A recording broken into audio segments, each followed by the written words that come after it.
الحمد لله رب العالمين والصلاة والسلام على أشرف المرسلين نبينا محمد وعلى آله وصحبه أجمعين. From the book of Targhib والترهيب by Imam Al-Mundhiri rahimullah, he says الترغيب في قضاء الإنسان ورده إذا فاته من الليل. الترغيب في قضاء الإنسان ورده إذا فاته من الليل. Targhib, the encouragement, the rewards for someone to make qada, to make up for his wird, his portion of salah or portion of the Qur'an that he took upon himself to do every day, إذا فاته من الليل, if he missed it during the night.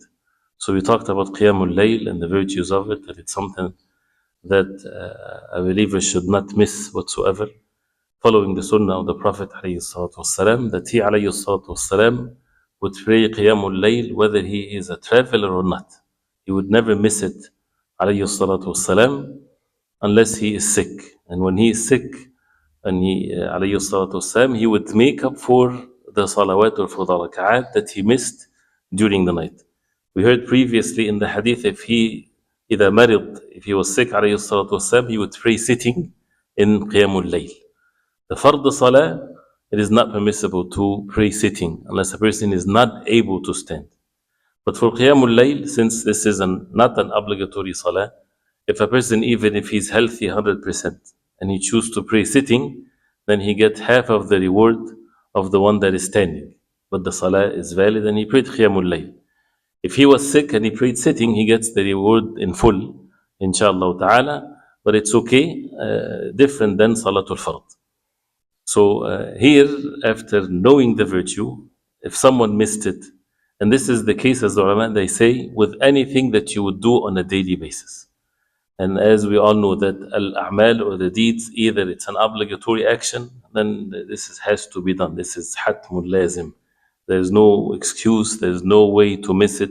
And a person, this is the purpose of our life. We're created to establish the fard, the salah, the obligations. There's no goodness in us, there's no goodness in life unless we start. Once we do the obligations, then things would have value and meanings and so on. And the optional acts of worship is the way for the believer to elevate themselves, each according to their capacity, and the best of the deeds are the ones that are done consistency, in a consistent manner.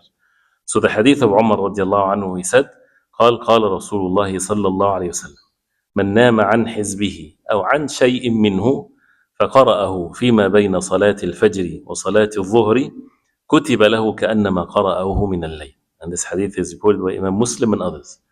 That the Prophet ﷺ, he said, من نام عن حزبه, whoever slept عن حزبه. Al-hizb is not necessarily the hizb that we know from the Mus'haf, the 4 ruba and things like this. It refers to any portion of the Quran. Hizbihi, his hizb, that means he has a normal hizb, a portion of the Quran that he made upon himself, that he would every night he would read it, which shows that this is something that is they used to do. Prophet ﷺ would do the same thing. The Sahaba radiallahu anhum, as we mentioned before, there was a famous known among the Sahaba radiallahu anhum that they would finish the Quran every 7 days. So we can put this as the goal. Comes after a few years or whatever, as long as a person is being consistent in doing something, even if it's 10 verses, as we said. So if a person doesn't know how to read the Quran, learn how to read the Quran. You know how to read the Quran, then you can even open the Mus'haf and read from it. But the point here is for the person to excel and not to be satisfied with the status that we're in. But again, and we'll be repeating this over and over again, to be careful from the ways and the tricks of the shaitan. Shaitan gets us excited, so we start by doing so much and then we quit. That's not the best way. The best way is to be consistent. So what is the minimum that a person will be able to do at all times? Traveling, not feeling good, bored, excited. It doesn't matter, he will be consistent. And doing this is then his hizb. So as Imam Al-Nawawi rahimahullah, he said in the book of At-Tibyan, في أدب حملة القرآن, that more than 2 months, this is then makes a person among those who deserted the Quran.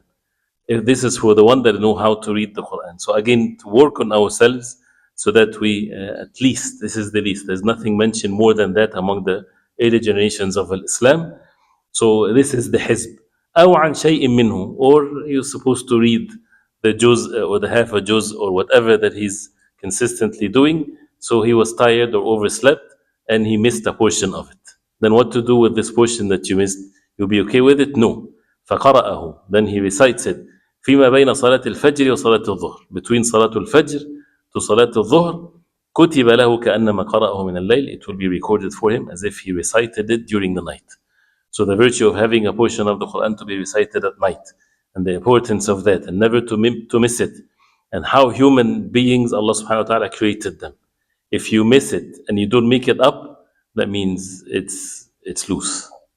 Because the key here is to be consistent.